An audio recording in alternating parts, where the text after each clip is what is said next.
A secret mission deep in enemy territory. Over 500 lives hanging by a thread. A hidden camp, a silent signal, and a traitor among them. As time slips away, one question haunts every step. Can they complete the rescue before it's too late, or will history bury the truth forever? In the early weeks of 1945, as the sun dipped behind the rain-drenched ridges of Luzon, the air around the American command post buzzed with quiet tension. Inside a low canvas tent on the edge of a muddy clearing, oil lamps flickered softly, casting shadows that danced across the walls. Maps stretched across folding tables, their edges curling from dampness, marked with faded ink lines and notes scribbled in haste. Outside, the sounds of distant engines hummed under the rustling leaves, but inside, voices had fallen to whispers. The Americans had returned to the Philippines. After nearly 3 years of brutal occupation, the long-awaited campaign to reclaim the islands had begun. But even with the tides turning, not all news brought release. Rumors had begun to ripple through the camp, quiet, half-formed stories about American prisoners who had survived the fall of Bataan. Back in 1942, survivors of the infamous march that had taken the lives of thousands, whispers said, some of them were still out there, hidden in forgotten camps deep in the jungle, growing weaker by the day. Captain Walter Gaines stood near the corner of the tent, his hands behind his back, eyes fixed on the flickering map in front of him. He wasn't one for speeches, and he rarely spoke unless it mattered. Tall, sharp-featured, and always composed, Gaines carried a quiet weight with him, a burden not visible in medals or stripes, but in the way he watched people when they weren't looking. Most men in camp knew the reason. His younger brother Thomas had been among those forced into that cruel march from Bataan to the north nearly 3 years earlier. No letters, no word since, just silence. Now, a report had come in. A Filipino resistance group had intercepted a message short, desperate, and full of hope. It mentioned a camp near Nueva Ecija, weak voices, American names. The details were scarce, but the implications were not. If the reports were true, then some of those men were still alive. But not for long. Intelligence suggested the enemy in retreat and growing desperate might soon eliminate the prisoners to prevent their rescue. The stakes were clear. This wasn't just a mission. It was a race against time. The general didn't hesitate. A rescue was approved, but it couldn't be large. Too many boots would attract attention. A small, sharp team would go in under the radar, move fast and get out before anyone noticed. And Gaines was already the name whispered for the job. As the tent slowly emptied, Gaines remained where he stood, staring at the map but seeing something else entirely. He remembered the spring of 1942, the radio broadcasts, the desperate reports, the silence that followed. He remembered the last time he heard his brother's voice in a letter filled with worry and pride. He remembered the day he stopped hoping, and the day he started planning. Outside, the rain began to fall harder, drumming against the tent's canvas like a distant heartbeat. Gaines turned slightly, folding his arms as another figure stepped inside, a quiet but familiar face. Colonel Foster, the one man who truly understood the cost of what this mission could demand. They're putting together the team now, Foster said softly. You'll have full discretion. Pick who you trust, Gaines, and make it fast. If we wait too long, we might be too late. Gaines gave a single nod. I won't let it happen again, he said, his voice low but steady. As Foster stepped back into the storm, the captain reached for the old photo tucked in his chest pocket, a faded black and white image of 2 boys in uniform, arms over each other's shoulders, smiling like the world still made sense. Thomas had been only 19 when he went off to fight. He hadn't been seen since. Gaines tucked the photo away and turned back to the map, tracing the path from their position to the heart of the enemy-held jungle. Every inch was dangerous, every mile a trap, but none of it mattered. There were Americans out there, men who had survived unthinkable hardship, holding on to whatever strength they had left, and someone had to bring them home. He began to write down names, men he'd served with, men who wouldn't ask why, only how. He didn't need many, just the right few, the kind who moved through shadows, who could listen more than they spoke, who knew that not all victories were loud.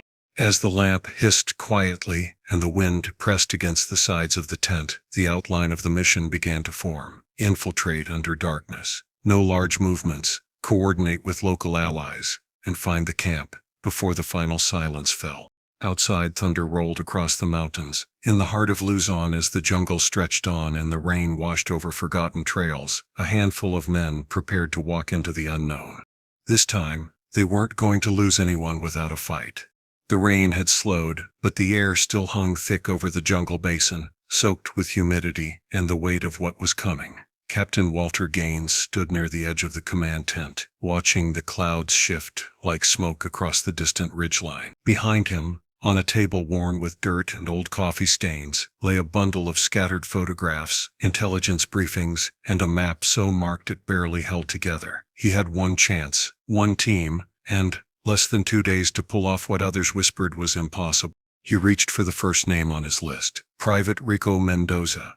Rico was young, barely out of his 20s, but he had the eyes of someone who had seen more than his years should allow. Half American, half Filipino, he'd grown up between two worlds. His uncle lived not far from the area where the prisoners were rumored to be held. More importantly, Rico knew the terrain in ways no map could explain. He spoke the language, understood the signs in the trees, the paths that weren't on paper. He was quiet, observant, and quick on his feet. Gaines had watched him for weeks. Rico didn't ask questions unless they mattered. He'd be their scout.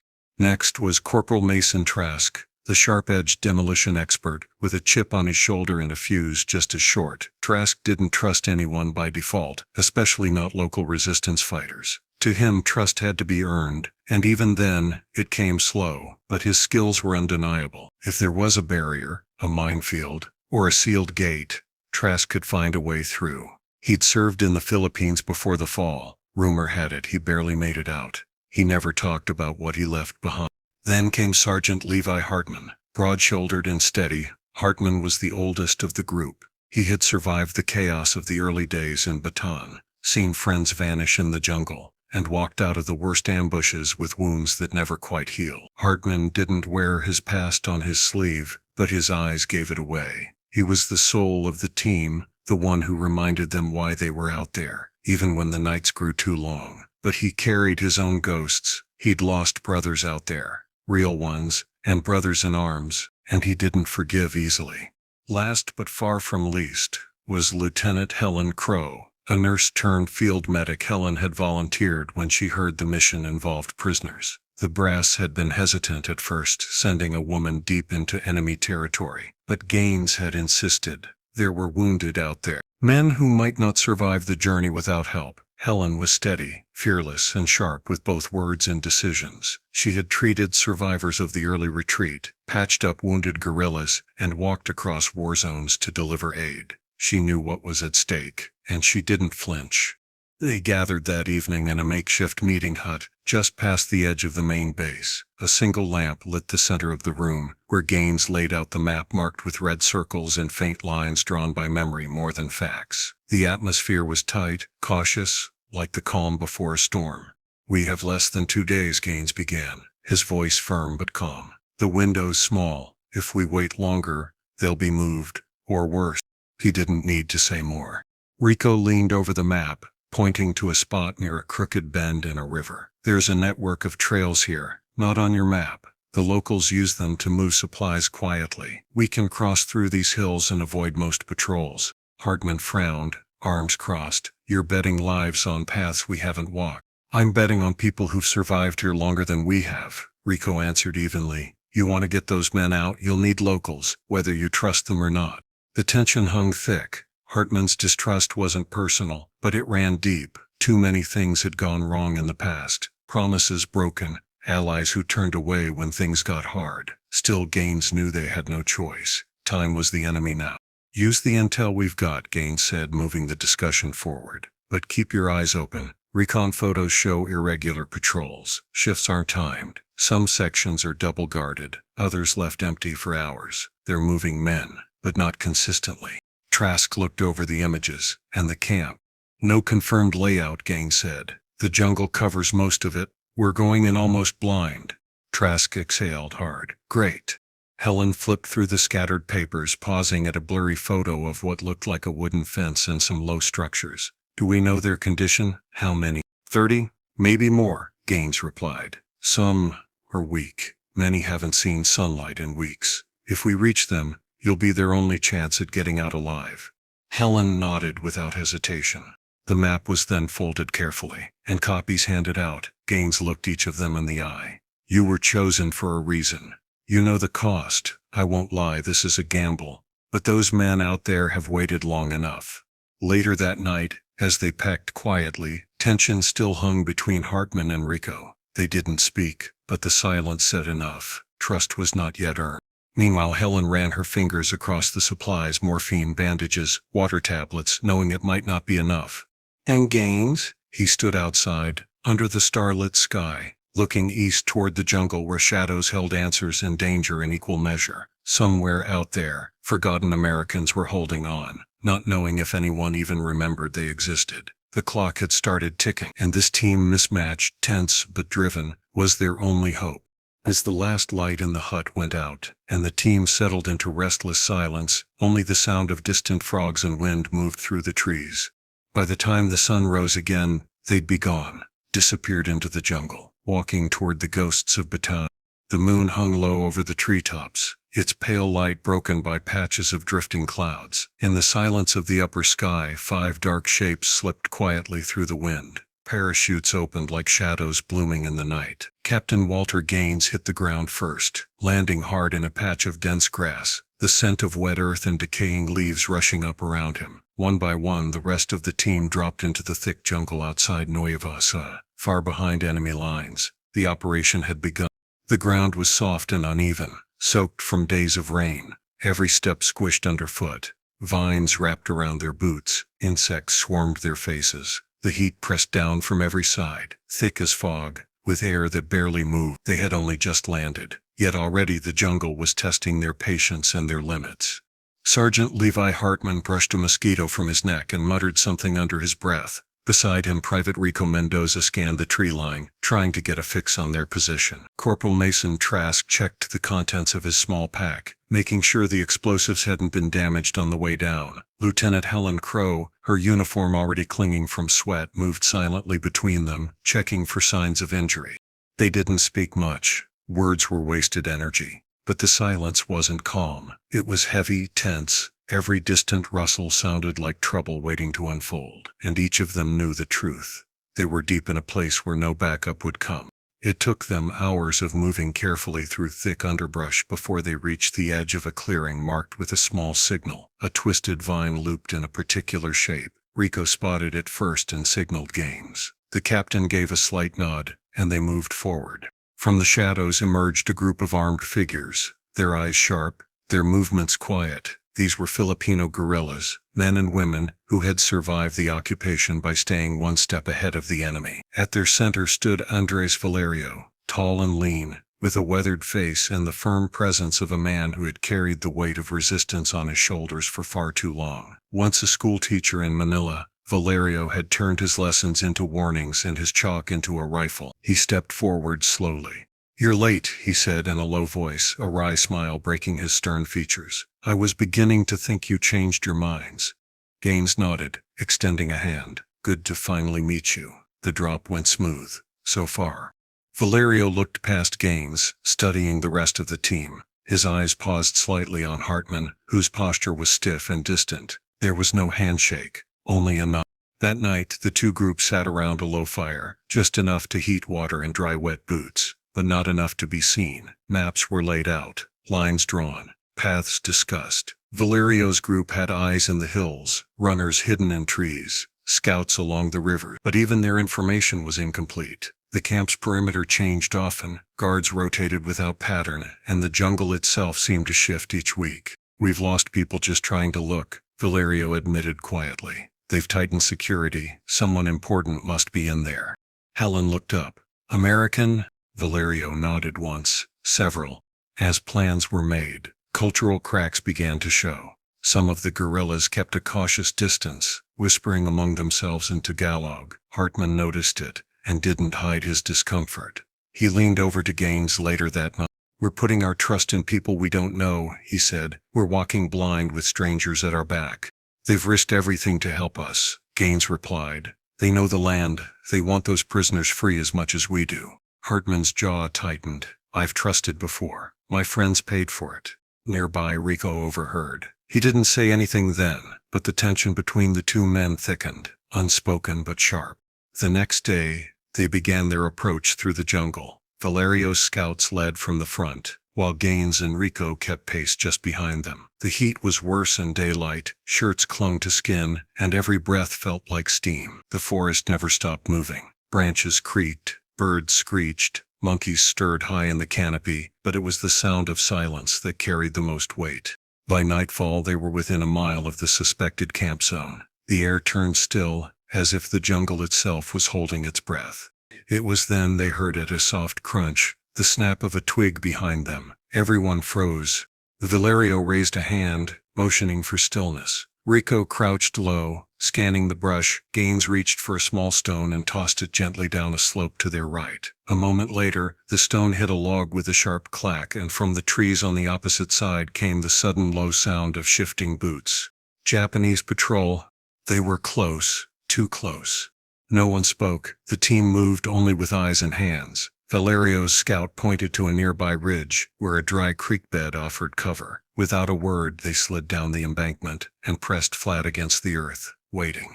The patrol moved slowly through the clearing above, flashlights cutting through trees like searchlights. One beam passed right over Hartman's boot. He didn't move, not an inch.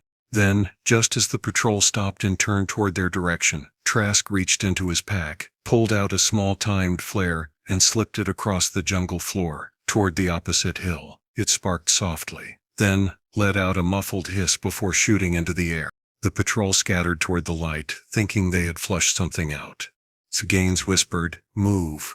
They didn't stop until they were a mile away, deeper into the trees, panting quietly under the weight of what could have gone wrong.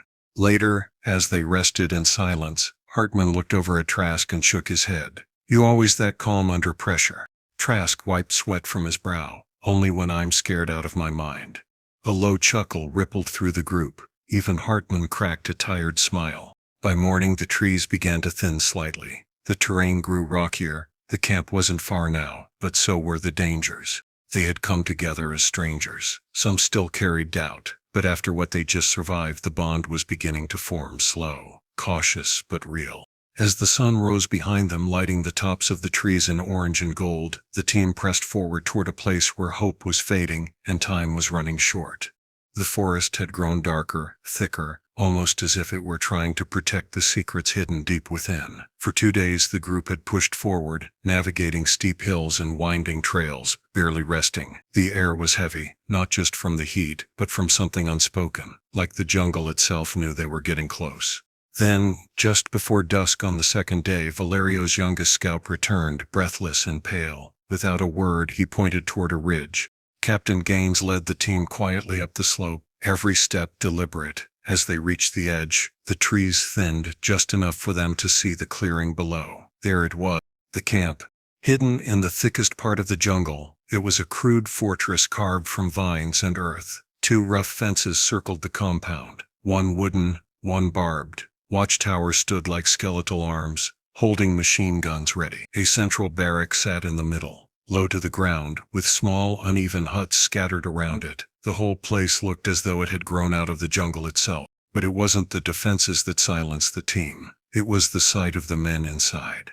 They were barely moving, thin figures hunched over in the dirt, skin clinging to bone, eyes empty. Some leaned against the fence as if it was the only thing holding them up. Others sat motionless, their backs to the world. A few lay on the ground, unmoved. One man limped slowly across the yard, dragging a leg that didn't seem to bend. Another was missing an arm. They weren't just prisoners, they were the forgotten.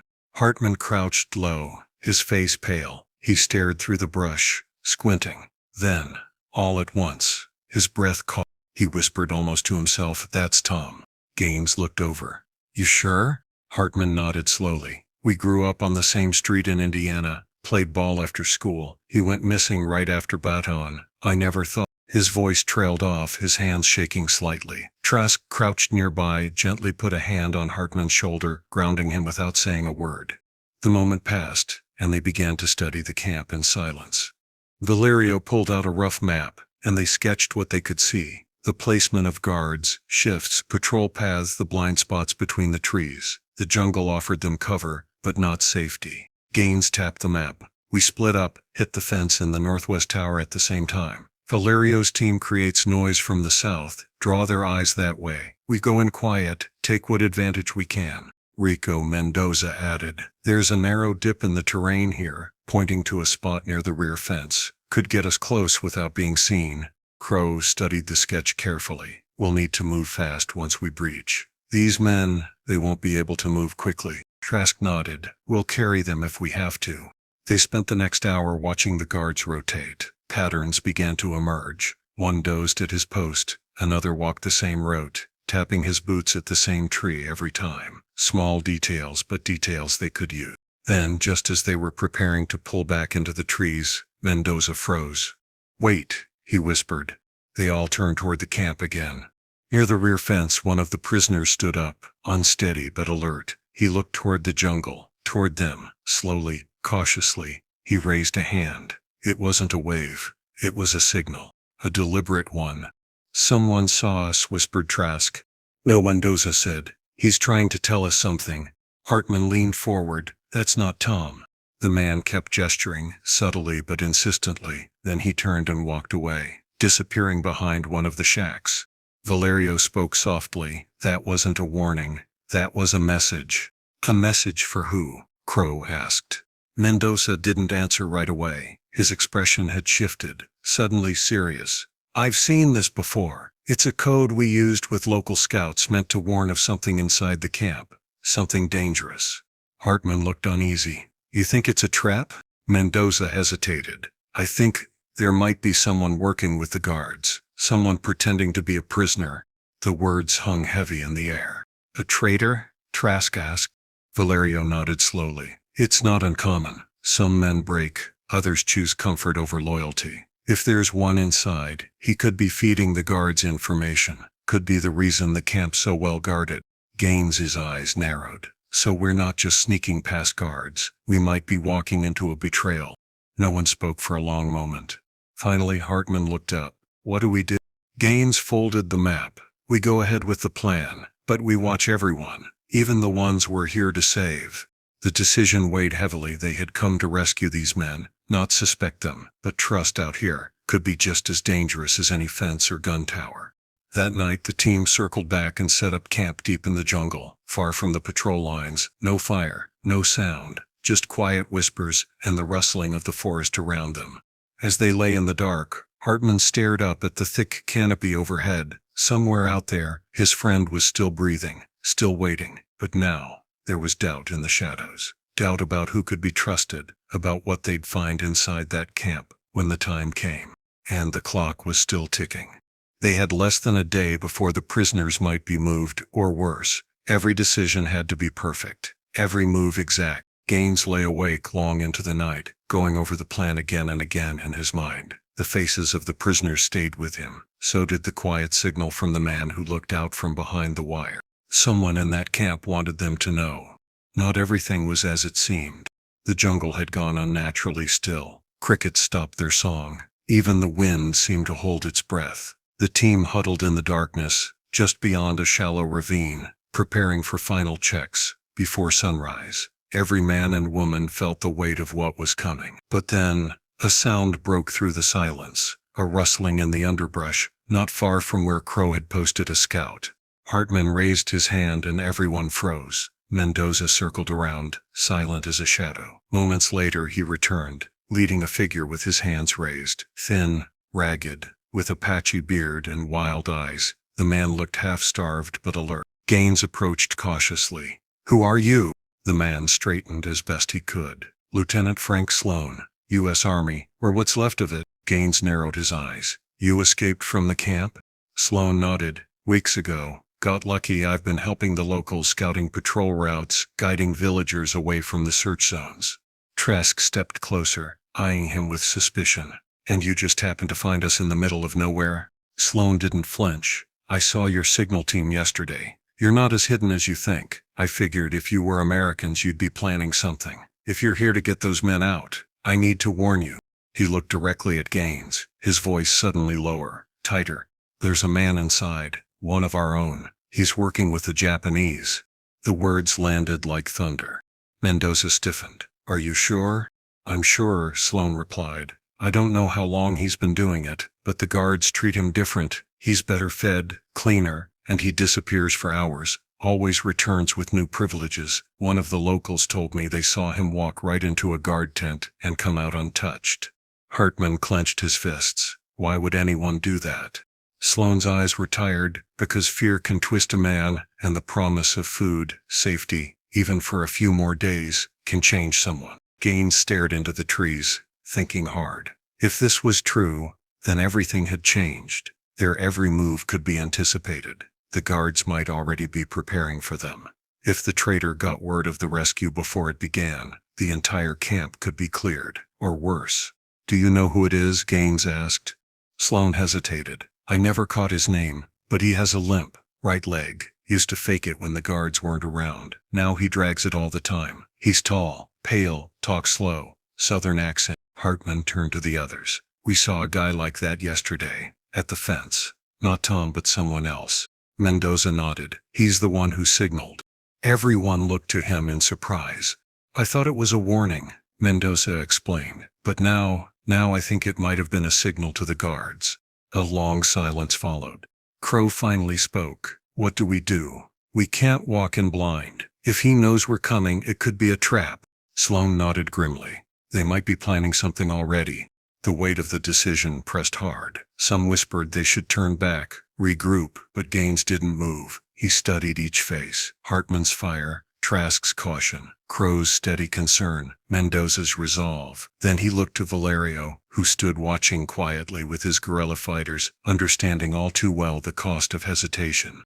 "No," Gaines said quietly, "we move forward. But everything changes. We don't stick to the original plan." He pulled out their hand-drawn map and began adjusting their routes. "We split into 3. Mendoza takes a scout team and watches the northeast edge. Any signal from inside, even a flicker, you report it immediately. Hartman and Trask move on the fences. No noise, no timing mistakes. Crowe, you stay with me. We go straight for the barracks once the guards are drawn out." Valerio stepped forward. "My men will circle to the south, create confusion again, but this time we don't push. We stay back. Let your move happen first." Sloane pointed to a clearing nearby. "There's a second path behind the camp, hard to see from inside. If the traitor slips away during the rescue, he might try that route." Gaines nodded. "Then we'll station someone there. If he runs, we find out who he really is." Night fell heavy again, darker than before. The team shifted positions under cover of clouds, hearts pounding in rhythm with the forest. But back at the camp, deep within the darkness, another kind of signal flickered. Near the rear fence, just as the moon slipped behind the trees, a soft flash of light blinked twice from the window of one of the huts. Then, once more, a pause. Then nothing. From a nearby watchtower, a guard shifted his gaze, nodding slowly to the signal. Inside the camp, a tall man with a limp sat by the wall, his back to the others. He didn't move when the bell rang for final check-in. He just stared out toward the trees, where shadows were gathering. He knew they were coming, and now, so did the enemy. In the jungle, Gaines stood still, watching the wind roll through the canopy. The mission had gone from dangerous to nearly impossible, but for the men inside that camp, and for what this mission stood for, he wasn't about to stop. Not now. Not with eyes in the shadows. The jungle felt colder than usual, though the air remained thick with humidity. A quiet mist rolled across the forest floor, wrapping everything in a pale haze. Not a word passed between the rescuers now. Only hand signals, exchanged glances, and the sound of cautious footsteps crunching through damp leaves. They were ready. Mendoza led the first group, crouched low beside a patch of tangled vines. His hand hovered above the wire fence, just inches from the rusted metal that stood between them and the prisoners. Behind him, Andres Valerio and 2 guerrillas held their breath. With a slow, careful motion, Mendoza pulled out the snips and started to cut. The faint sound of the metal separating under the blades was almost too quiet to notice, but to the team, it echoed like a drumbeat. On the other side of the clearing, Gaines and Trask moved through the trees, heading for a half-buried shack with wires leading up to a wooden post. Inside sat the generator, old, sputtering, but enough to power the camp's lights and alarms. The entire success of the rescue depended on taking it out without a sound. Trask paused, near the edge of the clearing, scouting the lone guard nearby, half asleep with his chin tucked against his chest. Gaines nodded once. With quiet precision, Trask moved through the shadows, and moments later, the shack stood dark and still. The generator was down. Farther back in a small opening just off the jungle trail, Helen Crowe crouched beside a pile of bandages and field supplies laid out on a patchwork tarp. She and two locals, one a young girl no older than 15, were turning tree limbs into stretchers. She had seen the condition of the men inside, and she knew many wouldn't be able to walk out on their own. Her hands trembled slightly, but her eyes remained sharp. The moment wounded started arriving, she had to be ready. Back at the fence, Mendoza gave a final nod and parted the metal just wide enough for one man to slide through. Hartman was first, crawling belly flat beneath the twisted wire. One by one the others followed, slipping into the narrow no-man's land between the two fences. The second barrier loomed ahead, taller, electrified until minutes ago. The moment of truth had arrived. Hartman's hand touched the wire. No shock. Trask had done his part. He gave the signal. Mendoza moved again, with the cutters. Time slowed. Every second dragged like a stone through water. The team had rehearsed it 100 times, cut the fence, slip through, split up, disable guard towers, break open the barracks, but real life was never clean, never simple. The second fence gave way. Hartman led the push forward, crawling toward the first barracks hut, where the prisoners were kept. Inside, quiet shapes stirred in the dark, too weak or stunned to understand what was happening. Hartman reached the wall and placed a hand on it, tapping softly. Then suddenly a sharp sound cracked through the air. A flare burst into the sky. Its light washed across the treetops like fire, casting eerie shadows across the jungle. It floated upward, then hung in the air like a silent alarm. Everyone froze. Then the shouting began. Lights flickered on, the sound of boots thudding against the dirt, whistles, then the bark of voices in every direction. Searchlights swept across the trees, catching the edge of Helen's triage sight. She ducked instantly, motioning her team to cover the supply.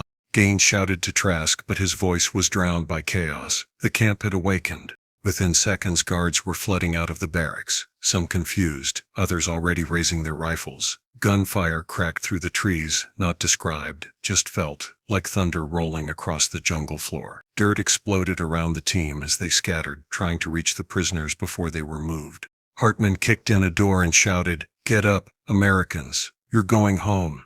The men inside stirred slowly, like ghosts waking from a deep sleep. One man tried to stand and collapsed. Hartman grabbed his arm and began pulling him out. Gaines reached the edge of the fence and spotted a figure crawling away from the huts. Someone, not moving toward safety, but away. He recognized the limp. "The traitor," Gaines muttered.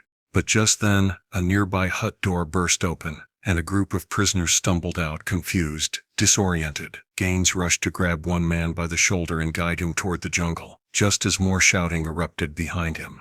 In the chaos, he didn't notice the direction he was running. He didn't notice that his team was falling behind. He didn't see the flicker of movement to his left, or the shattered path ahead. He was separated. Back in the clearing, Helen heard someone crashing through the brush. Two prisoners emerged, one dragging the other, and behind them Sergeant Levi Hartman. He was limping, holding his side, clearly hit by something, but still on his feet. His eyes were wild with urgency. "We lost sight of the captain," he shouted.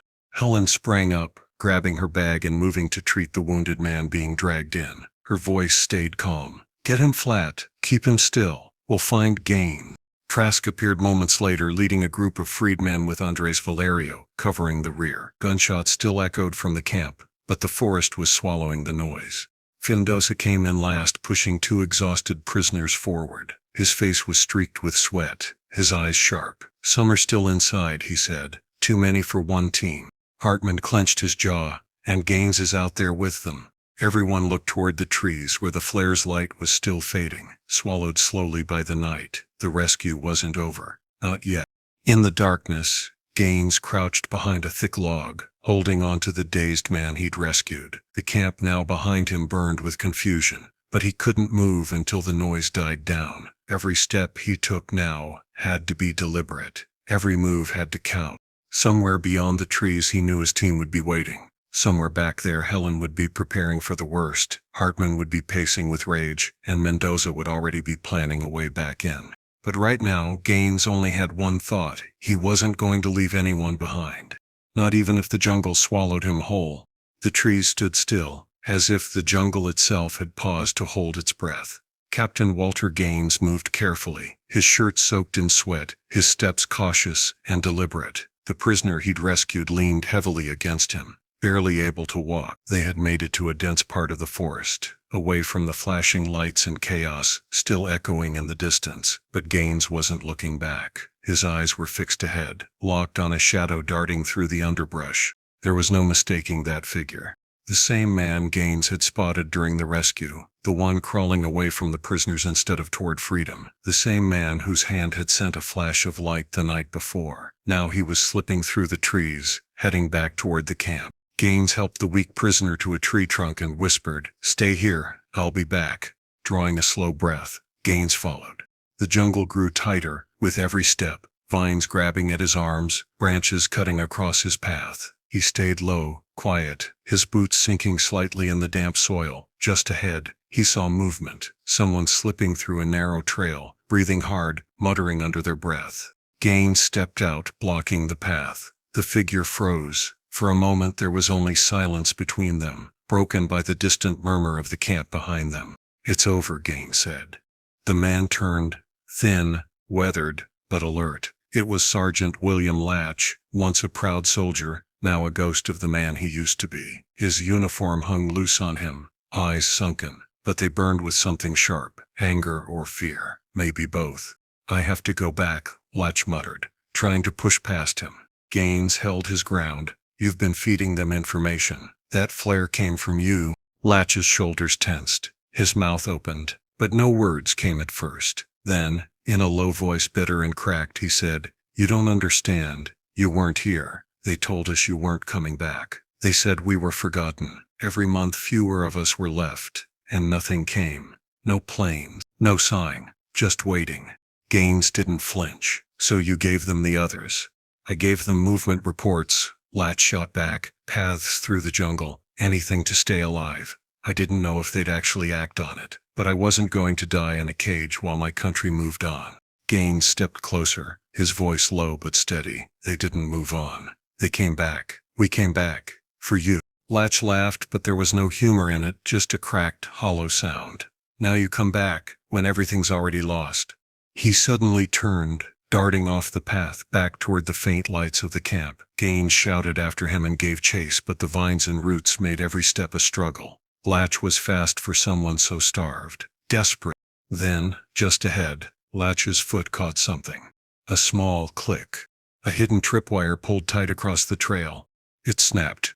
The jungle exploded with a sharp burst, tossing both men to the ground. The force hit Gaines hard, sending him crashing against a thick root. He felt something crack in his side, and struggled to breathe. Dirt rained down on him, the world spinning for a moment. When he opened his eyes again, the trail ahead was quiet. Latch lay motionless, a few feet away, tangled in brush. Gaines tried to move but winced. His leg wasn't responding. He reached down, felt the warm rush of pain, and bit back across. Still he pulled himself toward the edge of the trail. He had to move, had to get back, had to warn the others that the path was no longer safe. Miles away, Mendoza and Hartman had taken charge. With Gaines missing and gunfire still echoing behind them, they had no choice but to act fast. The prisoners, dozens of them, were scattered across the edge of the jungle, most too weak to run. Some couldn't even stand. Mendoza moved quickly, organizing the guerrillas into stretcher teams. The youngest fighters used ropes to tie branches into makeshift carriers, while the older ones lifted the frailest prisoners onto their backs. Andres Valerio barked orders in Tagalog and English, keeping the group moving in tight formation.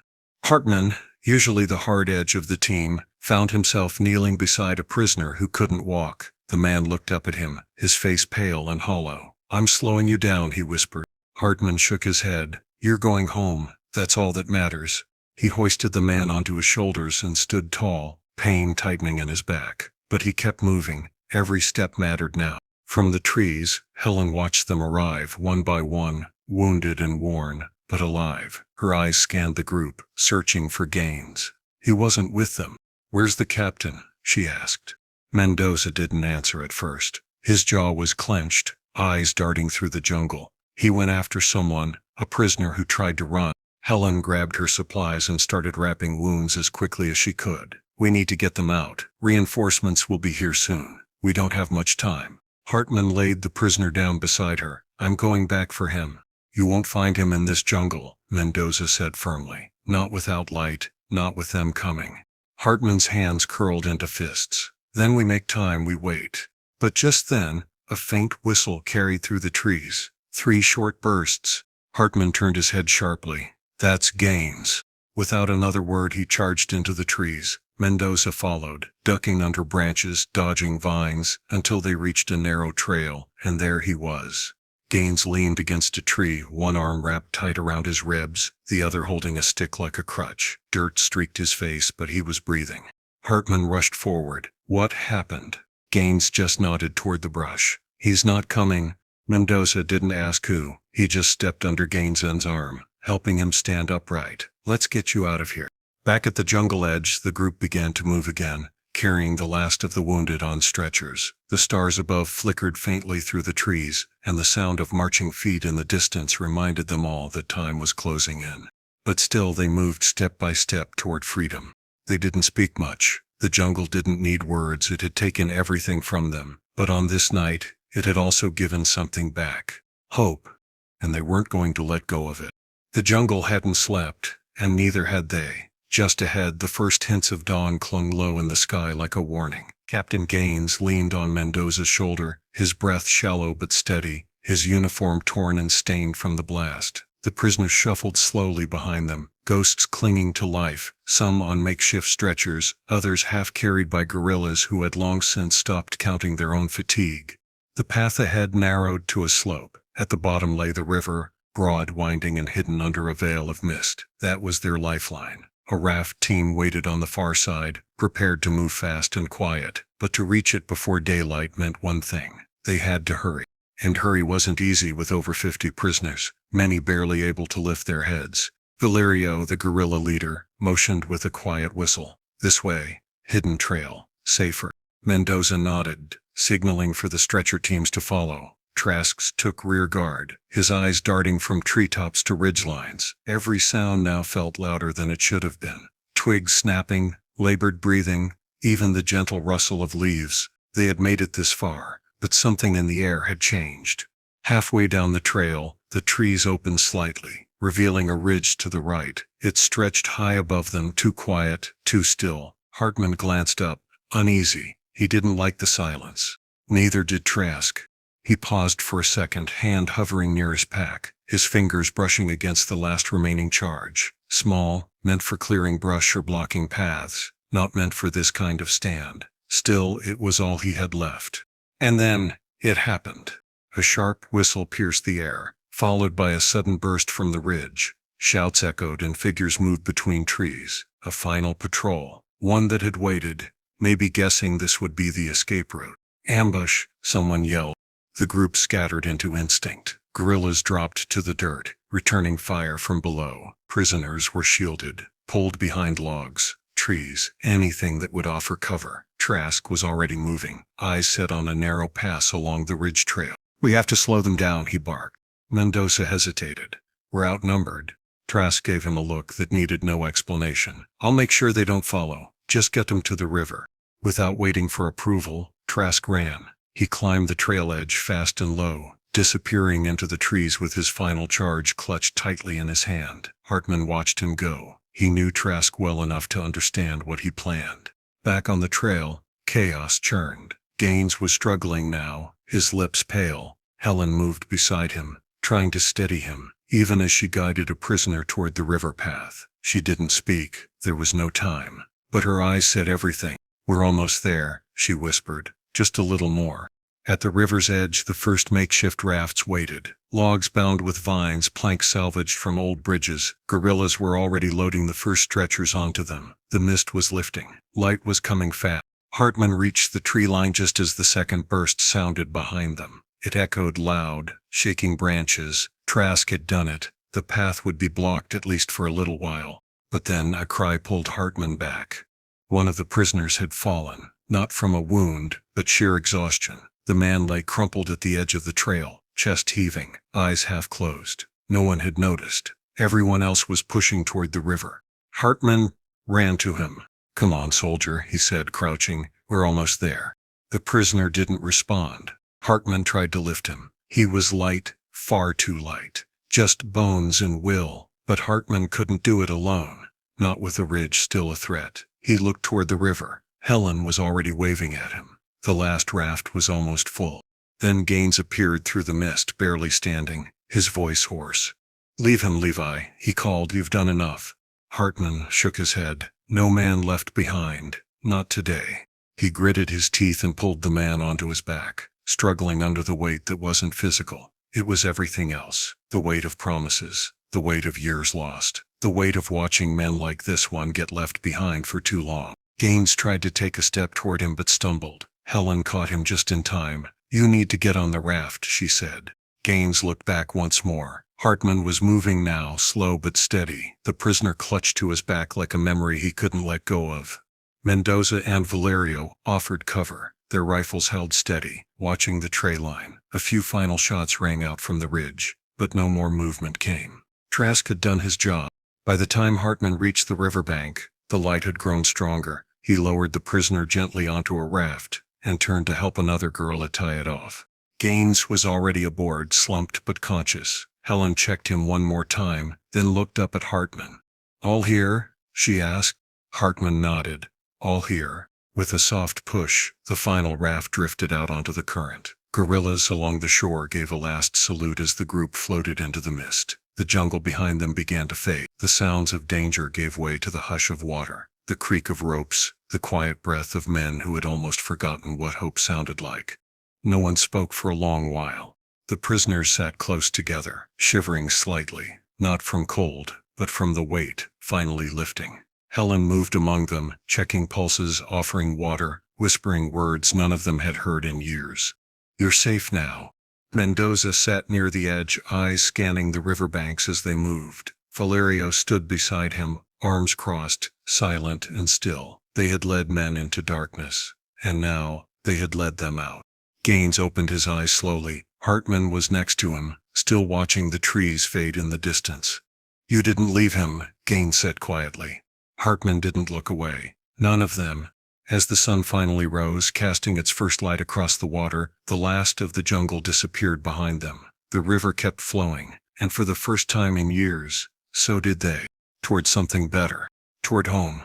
The morning sky broke slowly, like a held breath finally exhaled. Gentle rays of light stretched across the horizon, kissing the surface of the river as the jungle behind them faded into soft shadows. For the first time in days, there were no more shots, no more warnings whispered in the dark, no more desperate glances over shoulders, only the hum of water beneath the rafts and the rising sound of wind in the treetops. Then, a distant rumble stirred the air. At first it was barely noticed, just a low vibration that blended with the rustle of leaves. But Mendoza's eyes lifted. He knew that sound. So did Valerio. Both men turned toward the sky at the same time. High above, two dots broke through the clouds, growing larger with every passing second. American aircraft searching, circling. Mendoza reached into his satchel, pulled out a flare and fired. A streak of red smoke painted the air. It rose fast, bold against the pale blue sky. Moments later, the aircraft dipped their wings. "They saw it," Mendoza said, his voice calm, almost reverent. "They're coming." Cheers didn't erupt. No one jumped to their feet. Most were too tired to react, but the wave of relief that passed through the group was unmistakable. Faces that had remained locked in survival now softened. Shoulders dropped. Some wept quietly, too worn to hide it. The rafts floated on, now carried more by hope than current. By mid-morning, engines could be heard upriver, low steady hums that grew clearer with every turn of the bend. Then the boats came into view. Flat, fast-moving rescue craft cutting through the water, their white flags of mercy fluttering. On board were medical teams, fresh soldiers, and enough food and blankets to offer a world that seemed distant only hours earlier. The first raft reached them and Helen was already waving them in. A medic jumped ashore and ran to her side. "Priority wounded," she shouted. "Captain Gaines is unconscious. He needs attention now." They lifted Gaines gently from the raft. His face was pale, his body motionless, his uniform soaked and torn. But he was breathing. That was enough for now. The medics laid him on a stretcher, carefully checking his vitals before loading him onto the boat. Helen didn't move from his side. Nearby, Hartman stood silent, watching the rescue unfold. He didn't speak, he just stared as each prisoner was lifted onto the boats. One by one, men who had once been forgotten, now finally remembered. Some collapsed as soon as they stepped aboard. Others whispered names under their breath. Names of families, places, lives they thought they'd never see again. Many just cried silently, tears falling down faces weathered by time and struggle. Trask wasn't there. His absence was a scar in the group, quiet but deep. Hartman looked toward the jungle once more. He hadn't said goodbye. He hadn't had the chance. Mendoza, dirt-streaked and exhausted, stood beside Valerio as the last raft was unloaded. Guerrillas clapped each other on the backs. Their mission done. Valerio didn't say much, only a simple nod to Hartman before disappearing back into the forest. His part was over. The rest belonged to the Americans now. The sun rose higher, casting golden light over the river. The air, once heavy with fear, now carried something else, relief, maybe even something close to peace. Helen sat beside Gaines on the lead boat, holding his hand. His face twitched slightly, as if reacting to a dream or distant memory. "You did it, Captain," she whispered. "You brought them home." But Gaines didn't answer. As the boats turned back downriver, heading toward the forward station, the survivors huddled together under blankets, eyes fixed on the water or the sky, unsure what came next. For some, the moment of safety was too much to bear. They had fought so long to survive that peace now felt foreign, strange, even fragile. One of the older prisoners sat beside Hartman, staring ahead. "Thought I'd never see an American flag again," he murmured. Hartman nodded slowly. "You weren't forgotten." "Felt like we were," the man replied. Hartman didn't argue. There wasn't anything to say. The silence between them said enough.